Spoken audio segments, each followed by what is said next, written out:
एक ही भोजन अगर इंसान 2 दिन कर ले तो उसका मन भर जाता है उस भोजन से। वो भोजन उसे अच्छा नहीं लगता। फिर आप ये कैसे सोच लेते हो कि आपके प्यार से किसी का मन नहीं भरेगा। आपका प्यार बहुत कीमती है, लेकिन आप नहीं समझते कि उस प्यार के लिए जिस इंसान को चुने हो, जिस इंसान को आप उस प्यार में ढालना चाहते हो, वो उस प्यार में ढलना चाहता है या नहीं ढलना चाहता। आपका प्यार उसके लिए मजबूरी तो नहीं बन रहा, आपका प्यार उसका मन तो नहीं भर रहा। आप तो हर बार दिल से सोचते हो, लेकिन हर बार उसकी स्वतंत्रता ही उसे अच्छी लगती है। वो उड़ना चाहता है, इस आसमान में घूमना चाहता है, और आप उसे बांध करके प्रेम करना चाहते हो। फिर उस इंसान का मन क्यों नहीं भरेगा। कभी कभी हम गलत होते हैं, कभी कभी हम जिससे प्यार करते हैं वो गलत होता है, लेकिन जब गलतियां दोनों तरफ होती हैं तो कभी कभी रिश्ते टूट जाते हैं। और टूटे हुए रिश्ते जब बंधते हैं तो उनमें ऐसा गांठ हो जाता है कि पूरा जीवन उस गांठ को, उस रिश्ते से निकाला नहीं जा सकता। फिर हर झगड़े पे उस शब्द को दोहराया जाता है कि तुमने मुझे ऐसा बोला, मैंने तुम्हें ऐसा बोला। फिर एक दूसरे की गलतियां देखी जाती हैं, एक दूसरे को गलत बोला जाता है। कभी ये नहीं देखा जाता कि आप दोनों के बीच जो प्यार था इन गलतियों के कारण समाप्त हो गया है। आप जिस इंसान से प्यार करते हो, अगर उसे महसूस होता है कि वो पिंजरे में बंद है, आप अगर उसकी बार बार फिक्र करते हो और उस फिक्र से वो परेशान है, आप पे गुस्सा करता है, तो अपने आप को समझाओ। हर इंसान की फिक्र आप नहीं कर सकते, कुछ चीज़ों को ईश्वर पे छोड़ना पड़ता है। वो आपका प्यार भले है, लेकिन आप उसकी स्वतंत्रता नहीं छीन सकते। अगर उससे प्यार करना है तो उसे आज़ाद छोड़ो। 1000 गलतियां करने के बाद अगर वो आपके पास वापस लौट के आता है तो हाँ, वो भी इंसान आपसे प्यार करता है। लेकिन अगर आप उसे बांध करके रखना चाहते हो, अपने अनुसार हर एक चीज़ उससे करवाना चाहते हो, तो वो इंसान आज नहीं तो कल आपको छोड़ के चला जाएगा। और वो जब जाएगा तो आपको बहुत बुरा लगेगा, क्योंकि आप प्यार को अपने अनुसार ढालना चाहते थे, और प्यार कभी किसी के अनुसार ढलता नहीं है। प्यार तो ईश्वर की कृपा से होता है। ईश्वर की अगर आप पे कृपा है तो आपको एक ऐसा इंसान मिलेगा जो हद से ज़्यादा प्यार करेगा।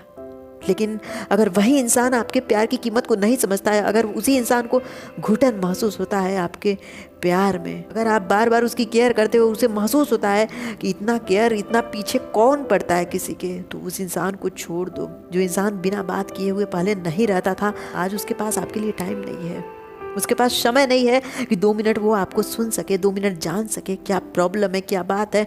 आज वो आपका मैसेज देख के इग्नोर कर देता है, तो समझ लो अब उसे आज़ादी पसंद है, या कोई और पसंद आ गया है, या कोई और आपसे बेहतर उसके जीवन में आ गया है।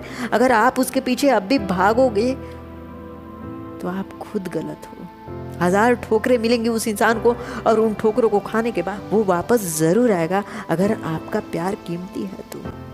अगर आपके प्यार को उसने कभी महसूस किया है तो वो वापस ज़रूर आएगा। लेकिन अगर आप उसे पिंजरे में बांध के प्रेम करना चाहते हो तो वो तो एक पंछी है जो आज़ाद होना चाहता है, जो चाहेगा कि इस पिंजरे को तोड़ के, इस इंसान को छोड़ के मैं उड़ जाऊं इस आसमान में और अपनी दुनिया में स्वतंत्र होके जीऊं, स्वतंत्र होके मुस्कुराऊं। कभी तो ऐसा होता है ना कि आप हद से ज़्यादा किसी की केयर कर दो तो उसे ऐसा लगेगा कि ये तो चिपकू है, ये मेरे पास जैसे चिपक गया है, मैं इसे पीछा छुड़ाना चाहता हूँ, ये मेरे पीछे पीछे आ रहा है।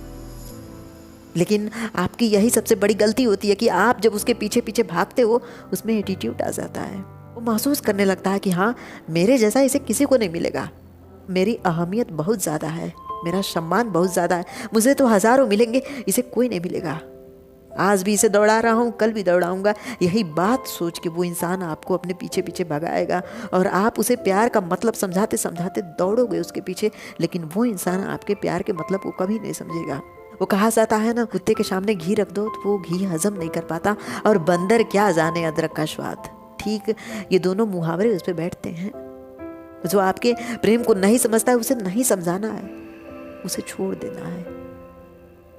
बस जो बेहतर है, जो सही लगे वो करो। उस इंसान को समझाने में अपना जीवन मत बर्बाद करो। जिस इंसान का मन आपके प्रेम से भर जाए, वो इंसान क्या आपसे प्रेम करेगा। वो इंसान तो प्रेम का मतलब भी नहीं जानता, शायद उसे कभी किसी ने प्रेम का मतलब नहीं समझाया, इसलिए उसे ये प्रेम घुटन महसूस कराता है। हद से ज़्यादा किसी की फिक्र मत करो, हद से ज़्यादा किसी के बारे में मत सोचो। आप अपना जीवन ही बर्बाद करोगे। जो इंसान आपके जीवन में आया है उसके बारे में इतना मत सोचो कि स्वयं को भूल जाओ। प्रेम तो जिंदगी का एक हिस्सा है। बहुत कुछ है जो आपके बढ़ते जिंदगी में आएगा। वो संघर्ष होगा, वो पैसा होगा, वो घटती जिंदगी का एक अस्तित्व होगा जो बुढ़ापे का स्वरूप लेगा। उसे समारोह बहुत कुछ है। आज प्रेम आया है, आज प्रेम को छोड़ दो, क्योंकि वो प्रेम आपकी कीमत नहीं जानता। वो प्रेम आपको रुलाएगा, वो प्रेम आपको कमज़ोर कर देगा। उस प्रेम में आप अपना चेहरा देख के दुखी हो जाओगे कि क्या मैं किसी के लिए इतना रो सकता हूँ, क्या मैं किसी के लिए इतना दुखी हो सकता हूँ, किसी के पीछे इतना भाग सकता हूँ। आने वाले भविष्य में आप ऐसा सोचोगे। उस इंसान को जब देखोगे तो महसूस होगा कि मैं तो कितना मूर्ख था कि ऐसे इंसान को मैं समझाता था। आज मेरे पास हज़ारों पड़े हैं, मेरे पास समय नहीं है कि मैं किसी के पीछे भागूं, किसी से बात करूं, किसी के एक मैसेज का रिप्लाई करूं, किसी का कॉल रिसीव करूं। जिंदगी में बहुत संघर्ष है। प्रेम ही सब कुछ नहीं होता और प्रेम के अलावा कुछ नहीं होता। बस समझने वाली बात है कि कहाँ पे आपको प्रेम करना है और कहाँ पे आपको प्रेम समझाना है। जिस इंसान का मन आपसे भर जाएगा ना, उसे कितना हो समझाओगे, उसके लिए मर जाओगे ना, फिर भी वो इंसान कभी समझ नहीं सकता, क्योंकि अब उसे मतलब नहीं है आपसे। कोई भी मिठाई अगर आपका फेवरेट है, बहुत पसंदीदा है, अगर आपके पास बाल्टी भर के वो मिठाई रख दी जाएगी ना, बहुत खाओगे तो 2 खाओगे, 3 खाओगे, 2 या 3 मिठाई खाने के बाद आपका मन भर जाएगा। फिर वो मीठा चाहे नाली में गिर जाए, आपको फर्क नहीं पड़ेगा। उस मीठे को गरीबों में, कुत्तों में बांट दो ना, आपको कोई फर्क नहीं पड़ेगा, क्योंकि आपका मन उस मीठे से भर चुका है। अब वो मीठा कहाँ जाए आपको कोई फर्क नहीं पड़ता। इसी तरह प्रेम होता है। आपके प्रेम से जिसका मन भर गया, आपसे जिसका मन भर गया ना, वो चाहे मर जाए ना, फिर भी इंसान को कोई फर्क नहीं पड़ता, क्योंकि उस चीज़ से मन भर चुका है, उस चीज़ को इंसान जी चुका है।